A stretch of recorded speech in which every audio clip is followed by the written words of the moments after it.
Welcome to the Rare Slot. My name is Rands, and this is the bonus episodes of the Booster Pack podcast. Now, this is the place where we can have casual, free-form conversations about any manner of trading card game topics. Now, that could be something that I want to talk about, it could be something that you guys wanted to talk about through your suggestions, or perhaps it's even something that's going on in the trading card game space around us. And today, our show is a little bit different because it kind of covers the first and the last one there. It is something that I want to talk about, obviously, and it also involves the very, very small slice of trading card game space I've carved out with this show because there are some big, big changes coming, and I wanted to let my audience here know first. So let's dig into it. Over the last 2 years, I have created this podcast, The Booster Pack, and it has been fantastic. We've talked to over 30 different creators in the trading card game space and umpteenth more other people who have done other things and talked about other topics on bonus episodes like this. Now, as I mentioned, changes are coming, but what does that mean? It means nothing that you love so far is going away, but there is an evolution. Those of us who play Pokemon know that once you get to the basics, you want to go up to your stage 1 and then eventually stage 2. So let's jump into stage 1 for us now, because we are evolving into a network. Now, those watching on YouTube can probably see a new sign to my left, I think, and that says the Booster Pack Network. So what's happening is no longer is this just going to be the feed or the channel for the Booster Pack podcast. It's going to be now a collaboration with many creators that are going to make content all relating to trading card games on this channel. Now, it's not going to be crazy. There's not going to be hundreds of different new content videos or podcasts or anything like that. It's going to be a very slow start. This is something we're looking at evolving over the next couple of months and into 2023. Now, as I mentioned before, the things you've learned to love have not changed at all. There is going to be some rebranding for some things. For example, the YouTube channel at CCG History will change to the Booster Pack Network. The other big changes you will notice is our show, which is normally the Booster Pack podcast, will actually be splintered into 2. So you'll have the bonus episodes like this one being their own show, continuing to be called the Rare Slot, but they won't be bonus episodes anymore. They will be their own show, which means we can work on the format of that and start to evolve that brand a little bit more. And the other thing is, the original Booster Pack podcast, I noticed something that it could definitely use fixing, because most of the conversations I have are historical conversations. So what I'm going to do is I'm going to let the Booster Pack live on its own as it always has, but it's now going to be called Booster Pack Throwback. And that's going to specialize on gaming history as it relates in particular to collectible trading card games. Now, a few new podcasts are coming to the channel, and the first one is something we're really going to be excited about because it's all about trading card game design, and we're going to talk about that a little bit more in a moment. Also, I'm planning to create a show all about trading card game news as well, and that'll have some other new creators on it. And we're going to jump into that and talk about that a little bit later, and that's a little bit further away, so keep an eye out for that in the near future. So this kind of content will roll out in 2023, and obviously we're going to have a huge new influx of content for you to check out. So the important thing there is I would love to hear your feedback along every step of the way. If something works for you, let me know. If something doesn't work for you, let me know. If you have a suggestion, let me know. As I said, we're open to much more content on this channel and on this feed now. Now, obviously, it's going to stay podcast focused, but as we evolve, we might start exploring more standalone video content, more sort of streaming and stuff like that. That's going to remain to be seen depending on how the launches of these other shows go. But I am very optimistic because I think this is the kind of essential content that doesn't exist anywhere else on the internet just yet. And if these plans get pulled off in the way that I expect them to be, I think it's going to be really exciting. And especially if you're a trading card game fan of many different games, because this channel and this show and this network will continue to cover them in a way that nobody else is. And we're going to have so many more creators who are going to be on to share their ideas and their opinions and their perspectives on what's happening in the trading card game space. As we all know, things have changed a lot since 2019 in the trading card game space, and that means that there's so much more to talk about, things that even are beyond my own perspective. So I can't wait to collaborate with a whole bunch of new faces and share those ideas with you. Now, as I move into these new sort of shows and we have new ideas, I'm going to share what's going on with you guys, the audience, first. Obviously, there is an ask. We have a new platform on social media. It's only just launching when you're hearing this, so it might not have any followers or anything yet, but you can be among the first. So check that out. You can see it if you're looking at the sign behind me if you're watching on YouTube, but if you're not, that is on Facebook, Instagram, or Twitter with @TBPN content. So it'll be linked in the description as well. And TBPN, of course, stands for the Booster Pack Network. And content is where you're going to find all our content. So we'll be sharing news about the channel, new shows we have. Please engage with us through there because it will make it so much easier so we can spread the news about this show and share this. If there's anything you like or anything you want to see, share those types of shows. Now, what we've got first, as I mentioned before, is a special show that is going to be an interview-focused show, again, about trading card game design. And I think that's something that's really valuable. There have been listeners who've reached out to me plenty of times over the last couple of years who said they want to know more about the design angle of trading card games. And in fact, it was something I was planning to do myself, but unfortunately, I do not have the time. But now I'm going to step away from that particular type of content and let the brand new content creator show you the way and sort of learn along with you. Now, that is who we're actually going to be talking to today because it's super exciting to welcome them to the network. Now, this new show is going to be called Trading Card Game Design Theory, or TCG Design Theory for short, and the show will be hosted by my friend and gaming enthusiast Jay Dodson. So I thought we'd take this opportunity to introduce him and have a little short chat so you guys can get to know him as well as I do. Please welcome to the very last episode of the bonus Booster Pack podcast, soon to be just a rare slot itself, our special guest, Jay Dodson. Jay, how you doing? Thanks for joining me, man. Rands, I'm fantastic, man. Thank you for the intro. From hearing the intros on your show, and then now finally getting one, I feel honored, man. But I'm doing great. I'm great. I'm ready to go. Excellent. No worries. As that enthusiasm is something that is definitely going to carry us through. So I was hoping we could get to know you a little bit and show you and sort of introduce you to the audience before your show even launches, which will be in the next few weeks. But we'll talk about that a little bit later on. So before we jump into it, sort of tell us a little bit about yourself outside of gaming. Who you are. Tell us about your life from a non-gaming perspective. I father of two. You know, aside from tabletop gaming, video games and things like that. I have hobbies like just sports, your typical social stuff. But really I'm just kind of a big homebody. I like staying home and kind of just, catching up on TV shows or reading a book or things like that. Awesome, man. Well, that's that keeping it simple. I love it. And also, you're also a voiceover actor as well. Something perfect for the podcast medium, right?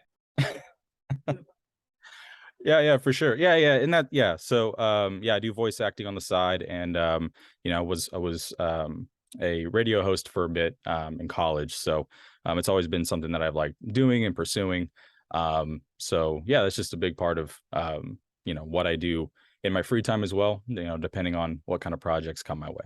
Oh man, that's awesome. Like I said, definitely a great skill coming into the world of podcasting. So let's talk about your gaming journey then. Tell me about what your personal gaming journey is, especially as your history relates to trading card games. Well, so I, as a kid, my dad had a closet full of just these random games. And of course, as a kid, I'm digging through it. I'm putting pieces from one game into another. And I think it was kind of at that moment that I realized that, I love tabletop games, but I also loved kind of dissecting them and kind of looking at them, which is, I think is kind of what drew me towards trading card games as well. Of course, I think the very first game that I got sucked into was Pokemon, but Pokemon was just kind of a big thing, in the mid to late 90s. So, but yeah, that's kind of been the introduction to trading card games is Pokemon, and then Yu-Gi-Oh was on Saturday morning cartoons. And watching that show and then waiting for the Yu-Gi-Oh cards to finally release in America. I remember that wait. It was very tedious. Yeah, for sure. Yeah, when that first in cap section of just Yugi and Kaiba starter decks showed up, I've never wanted to have anything more in my life at any point. It was just like I had to have them. So and Yu-Gi-Oh kind of launched me into more of the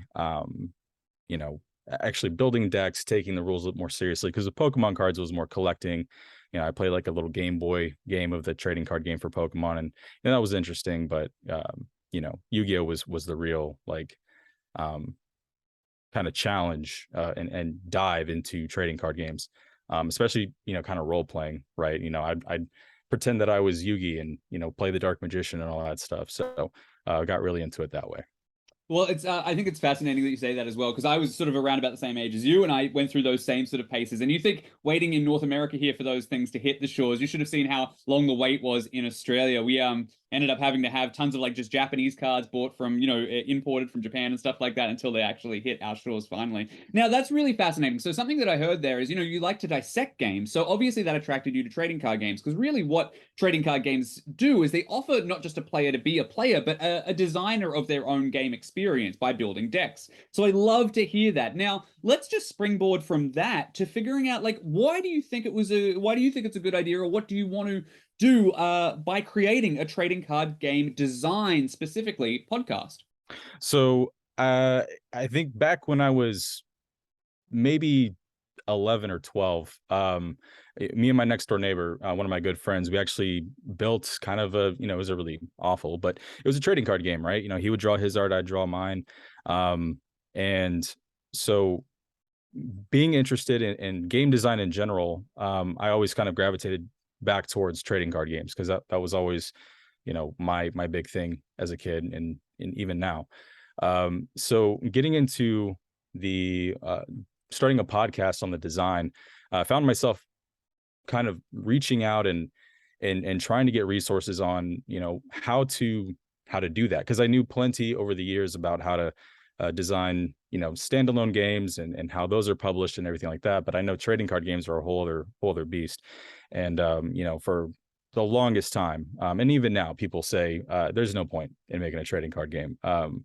And as much as I tried to avoid it, I couldn't. And that ultimately led me to look up information on how to do these things. And there's just not a lot out there.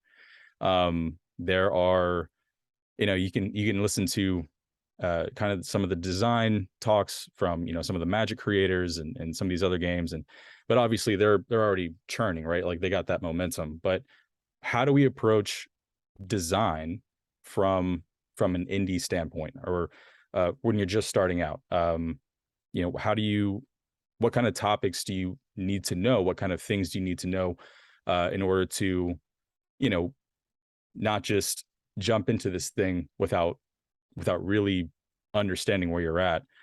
Because like game design, this is just you're talking about a whole new level of commitment in terms of a project. So yeah, I just wanted to start this, for my own um, knowledge, and I think that um the things that I learn along the way kind of obviously will translate to other people and where they're at in their journey. I mean, that's fantastic. There's a couple of things I want to call out there. Obviously, you said that trading card game design is something there's not a lot of information out there on. There's a ton about board game design or game design in general, but they're such unique beasts. Like those games don't have to deal with things like rarity, like formats, like opening a vast, expandable universe for their players. What's really interesting as well is I think this is a great time for it, because we're seeing support on places and platforms like GameFund and Kickstarter for these sort of card games that hadn't really been there before, especially collectible card games on platforms like Kickstarter. Obviously, many listeners of the show will probably be familiar over the last couple of years. There's been some really major games that have launched through Kickstarter in the collectible space. So I'm super excited to see this journey that you go on and sort of the information that you share. And you mentioned in there that there is a lot of chat about other design as far as established games go, particularly on the Magic the Gathering side of things. They have articles every week. They have people talking about Magic design, but there is a very dogmatic sense that this is talking about design from a Magic standpoint. There is a lot of crossover that I'm sure you could extract from it, but I don't think that there is a lot of thought outside of like the own Magic resource system. Like there is a million different ways, and I've covered many of them on the show, to make a trading card game, because we've talked with umpteenth different creators. There's different resource systems, there's different types of rarity, there's different ways that you can format or lay out a card, and these are all fascinating things I can't wait to learn about on your show. Now, the other thing I want to sort of call out there is you've sort of said that you didn't want to just jump in headlong and sort of create a game, and unfortunately that's what we saw throughout collectible card game history. In the mid 90s, obviously Magic the Gathering came out, and then after that, a slew of other collectible games came out. A lot of people thinking it was easy, it was just about printing cards, making the good ones rare, and all that sort of stuff. But quickly, a lot of those games fell by the wayside because there wasn't that care and dedication that these other surviving games had. Obviously, games like Magic and Yu-Gi-Oh also have, and Pokemon have all standed the test of time over the last sort of 20 plus years now. And it's so fascinating to understand how they work, but then apply it to a new medium. And, I've spoken to people before in the HTCG community, which is the homemade TCG community. I feel like there is a huge audience out there for something like the content you're talking about. Now, you sort of explained to me there, what you personally hope to get out of it. You hope to sort of grow as a designer yourself. You hoped your audience would be able to come along for that journey. And, outside of, playing the big three and stuff like that, I think it's a real great opportunity. And I can't wait to see sort of the content that you're going to create. Now, I do have a couple of questions. I think this is a really unique opportunity to sort of take a snapshot of where you're at as a player and as a designer in the trading card game space at the moment. I would love to know, as a player, what do you think the most challenging thing about a trading card game is currently? So as a player, the most challenging thing for me is how do I get into the game? How do I get into whatever game it happens to be? Because it's different with everyone. That kind of barrier to entry, that where the game is at with its current player base and things, because we all haven't been playing every single game the entire time they've been out. So when I experience a new game, most likely not jumping in at the start of that project. So that's a big challenge for players. Also, as a player, just kind of completing your collection, which is also huge in terms of how competitive you want to be, or what kind of things you can do with your deck. So those have always been a thing, but of course it's always been a draw for collectible games is finally getting that play set or getting that card that you really want. But I think a big thing with playing card games is kind of where playing in person or playing online, just kind of finding that community to play with. Playing these games, it's not like sitting down at a table with a standalone game like Munchkin or something like that. You have to find people that have built their own decks or that are open to learning this game and tweaking their decks and everything. So I think that's another one of the big challenges as a player, is just finding other players that are not only interested in the game that you're playing, but on your similar level. I 100% agree. It's not the kind of thing where you can just sort of bring over a box to a friend's house and start playing. And one of the other challenges that I think, grows out of your answer there is finding people not just who are interested in playing, but especially for some of these more established games, are interested in playing the kind of game that you want to play. Whether that's, Commander for Magic, or you want to play Standard for Magic. Whether that's you want to play, the extended format for Pokemon, or the Gym Leader format for Pokemon, or the standard, like, current, meta for Pokemon, or even Yu-Gi-Oh! Yu-Gi-Oh! Even has a couple of formats, like, the golden era format, I think the greatest of all time format from decades ago, or even like the current format, or like, know this type of summons or whatever. So it's always about finding, the type of people who you want to play with. Because the thing about collectible games is there's different tiers. There's competitive, there's casual, like some people just want to role play and pretend to be Yugi. Other people want to be spiking the tournaments and winning the prizes. So it's really, really fascinating. Now, that's obviously something that you're going to be able to explore very deeply on your show in the coming episodes. But my question is, as an aspiring designer, somebody who wants to put together their own game and even tinkered around with it as a kid, as you mentioned before, tell me, like, what's your perspective as an aspiring designer on the most challenging thing in trading card games?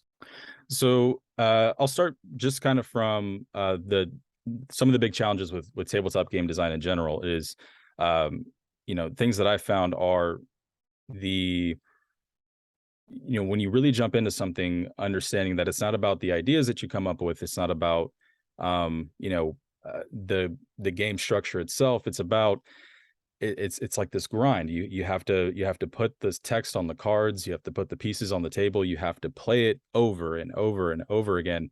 And you worry that you're going to hate your game after you're done with it. So one of the biggest challenges as a designer, just in terms of tabletop games, is that repetitive, playing your game from the perspective of, how can I make this better? How can I make this more fun? What can I cut to make it more streamlined? And so going into trading card games, you have all those challenges, but you also have the added challenge of balancing over time. it's a game, but it's also a marketing. It's a product, right? You have to think about the game as a product. What cards are going to be rare? What cards are going to be, um, you know, what are the rarity? What's the rarity distribution going to be in your booster packs? If you don't have booster packs, what are your starter decks going to look like? It's not like I go to Target and I buy, you know, Betrayal at the House on the Hill, or anything like that, where everything is just in the box, or even a living card game where everything is just in the box. You have to think about, if a player goes out and buys a starter deck and a couple of packs, are they going to have fun? And there's just a whole lot of other aspects to think about in design, and it's terrifying, but I, it's interesting. It's so interesting to me in terms of balancing those two things when you're talking about that. So those would be my biggest challenges in terms of TCG design. But also it comes to building a community as well. Because again, as a player, you need other players to play with. Even something as the small communities with HTCGs, I think, do it the best, because they're really just growing with the help of that community. So you have a bunch of passionate people at the start that, are always going to be there to be passionate about your game and about whatever project that happens to be.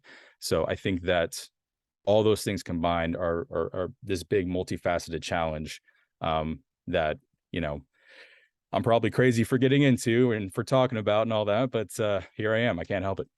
I mean, I don't think you're crazy. I think that you're passionate, and I think that that's really important. Like a lot of us grew up on playing things like, we mentioned Pokemon, we mentioned Yu-Gi-Oh. We played these games and we want to contribute to the same sort of format, the same sort of thing. We want to share that passion with people, and creating these games, I think, is so valuable to explore the genre as well. Like, it's been so monotheologic over the last couple of decades, where it's always just been the big three, and a lot of games are starting to explore, pushing out and sort of carving out their own niche communities. And you mentioned a lot of challenges there are a lot of things that trading card games don't have to worry about. You mentioned playtesting a box board game, and you are afraid that you're going to hate it.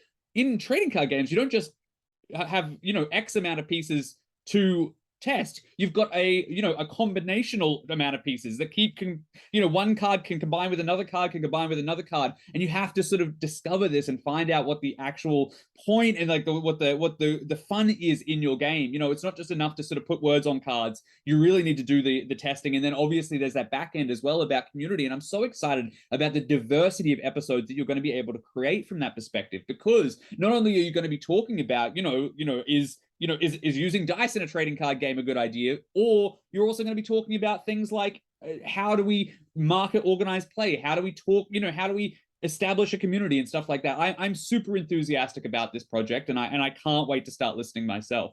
Now let's flip that question. It might be a little bit easier because it's easier to be positive than critical. What do you think as a player is the most rewarding thing about a trading card game? That's very subjective. Absolutely, but what do you think? Yeah. So for me as a player, the most rewarding thing is, to be honest, beating somebody with a deck that I know they have a deck that's better than mine. And so a lot of people talk about, oh, well, this person spent more money and they have better cards and all that. Great. Let's see how well they can play the game. So it's that competition aspect of trading card games that I think it's like, you're not on, you may not necessarily be on the same playing field.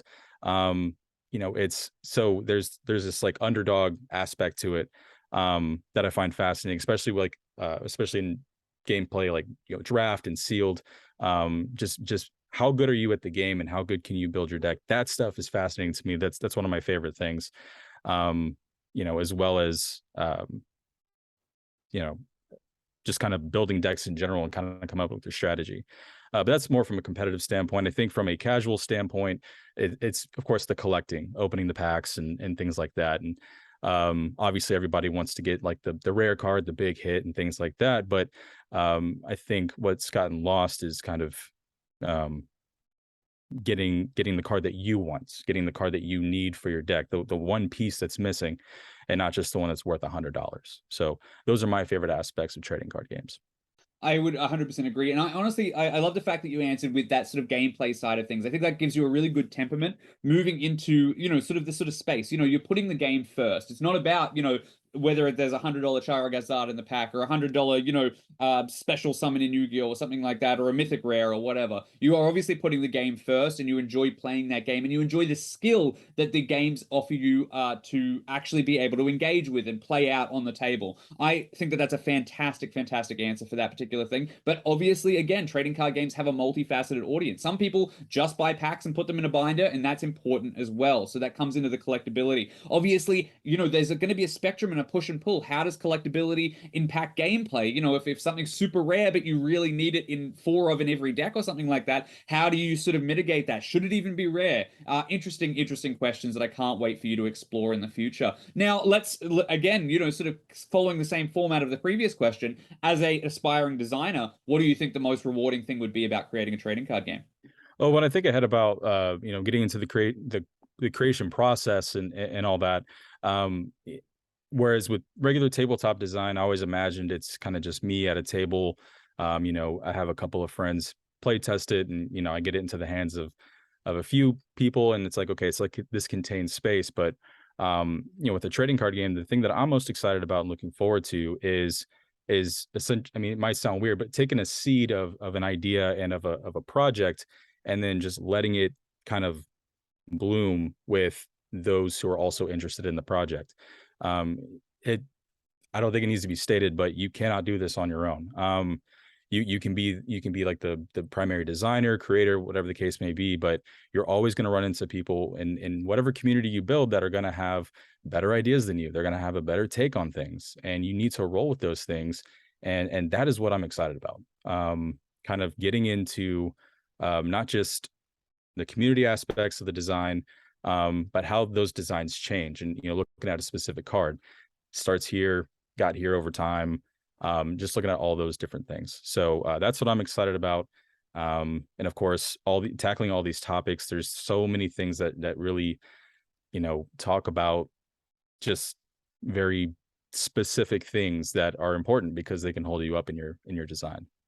Yeah, there is a lot of minutia to dig into. We've discussed a whole bunch of stuff there. Now, I do want to just pivot away from it, that line of questioning for a second, because I know the answer to the following, but I'm going to ask you anyway for the sake of the audience. What can we expect out of the first couple of episodes from TCG Design Theory?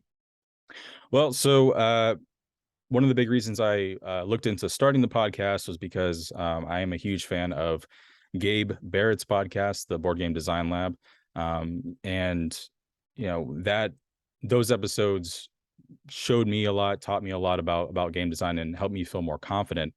And I know that if that had that effect on me, I would like to think that if I produced a show around TCG design, that it would have that effect on other people, make them more confident, because the more games we have out there, the better. But yeah, that first episode actually interviews Gabe, and it talks about just general game design, because that's where you have to start. You can't just look at it from the perspective of trading card game design. You have to start a game design, then you're adding those layers to make it that trading card game, type of, product. So the first interviews with him. Second interview, I actually can't remember. Kind of this random guy. I reached out to him, Rands Lincoln or something like that.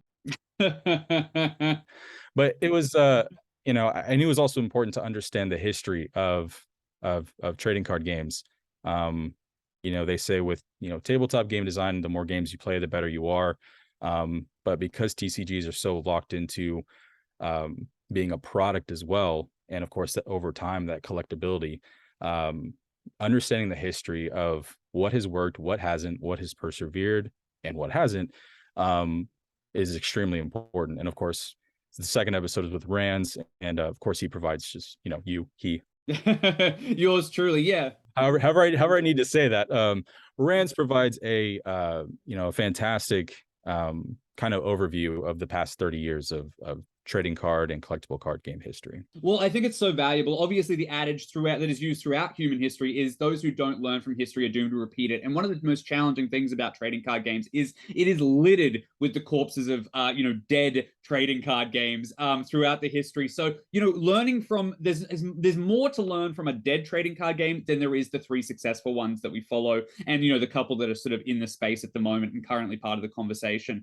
I am super excited to see the content with Gabe. Gabe is a started out in the same sort of trajectory that you're going on, started a, design-centric board game podcast so that he could learn. And now he's recently had a wildly successful board game Kickstarter. I mean, he's had many, but I think possibly his most successful one so far has recently just landed, and he's made some great headway and success. So I hope in 5, 6, 10 years, we're seeing some great trading card game success from you, Jay. And I'll think back on this episode and be super excited. And not just you, also the people who have been listening along since the very beginning as well, because the wisdom there is something that needs to be captured. And for years to come, I can't wait for people to be letting us know that, they might have learned something about a trading card game that they created from somebody like yourself. That'd be awesome. Absolutely. So obviously, again, I know the answer to this and it'll be on this channel, but let's hear it from you. How and when can listeners find the show? And how can they find you? Well,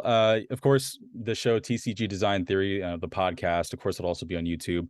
We'll all be under the Booster Pack Network feed. So if you're getting obviously this content, you're gonna just be coming to the same place. And then if you want to reach out to me about any specific ideas that you have or questions, I'm by no means an expert, but I definitely want to try and get there and help you get there as well with any resources that I might have. So you can reach me at j@theboosterpacknetwork.com. And of course, you're going to find you're going to find these shows posting on Tuesdays. I like to call them TCG Tuesdays. Not to replace the infamous Taco Tuesday. That's still fantastic, but I just think, every Tuesday you'll have something to look forward to. And so that's what you're going to find. And I believe that first date to look out for with Gabe on that episode is October 11th. Yeah, so we'll be looking forward to it on October 11th. And to your point there about TCG and Taco Tuesdays landing on the same day, there's a famous ad that says, "Why not both?" Right. So so obviously as listeners, you guys don't have to do anything if you're already subscribed to the channel, but please do subscribe to the channel so that you can make sure you don't miss the start of Jay's show. Again, it'll launch on October 11th. Which is only a week after this episode goes live. So obviously the schedule will change a little bit. Previously, episodes on this booster pack have come down on Wednesdays, but now we're going to change it to TCG Tuesday. I can't wait. Again, if you have any feedback for us about this show or for me directly or even Jay, you can obviously reach us either via the comments on YouTube here. You can reach us via social media. Again, we have a new social media handle for the network specifically, which is TBPN content. Now that'll of course be linked in the description, and it is on Facebook, Twitter, and Instagram. So find us there. I am super excited about this new endeavor and everything else that comes out as well. Like I said, we want you guys, the original listeners of the Booster Pack podcast, to be the very first to get into this content. So let us know any feedback. Let us know anything. Again, you can reach Jay and I via the emails linked in the description or in the show notes. I am so excited about this, and this conversation has made me even more excited than I was before. So that's about it for our episode today. Thank you so much for joining us. I can't wait to bring you so much more from this new endeavor, the Booster Pack Network, and my partners with Jay and some other people you'll meet in the near future, I hope. Again, thank you so much for listening, and thank you so much for being a supporter of the kind of content that we make. We are all about making more content for TCG fans just like you, like me, like Jay. I am so excited again. All right, that's it from me. Goodbye from me. Goodbye from you, Jay. See you guys. Thank you so much, and until next time, remember, keep shuffling.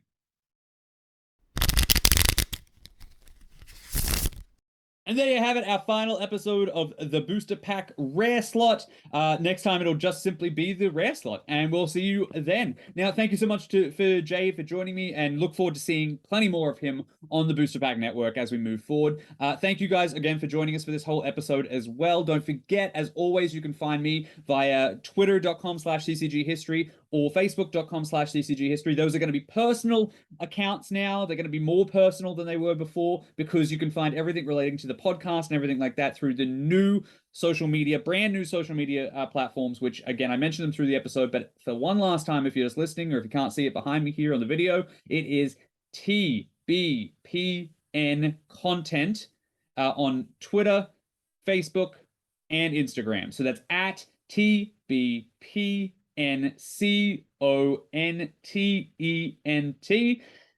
as in the Booster Pack Network content, you can find us there. Now, again, thank you so much. Let us know all of your feedback about the plans you've just heard about in this episode, and we are more than happy to field that and sort of take on your suggestions and everything like that. Again, we wanted you guys who have been part of the Booster Pack since the very beginning, or at least since we were the Booster Pack Network, to be some of the first to know about it and sort of be on the ground floor. So again, we would happily hear all your suggestions. You can reach us on the email addresses that we mentioned. So that's either j@theboosterpacknetwork.com or rands@theboosterpacknetwork.com as well. Also, my old email address, which was rands@ccghistory.com, is still going to work. You'll still be able to get me there if you like. All of that's going to be linked in the description. The other thing I will mention is, of course, despite all the changes, one thing hasn't changed. Our sponsor. Our sponsor is still Category 1 Games. We love, love, love having them as a sponsor. And again, if you love classic collectible card games or want to explore some of the things that have happened in the trading card game space before you even dive in and start designing your very own trading card game, which, by the way, if you are, let us know. We'd love to hear about it.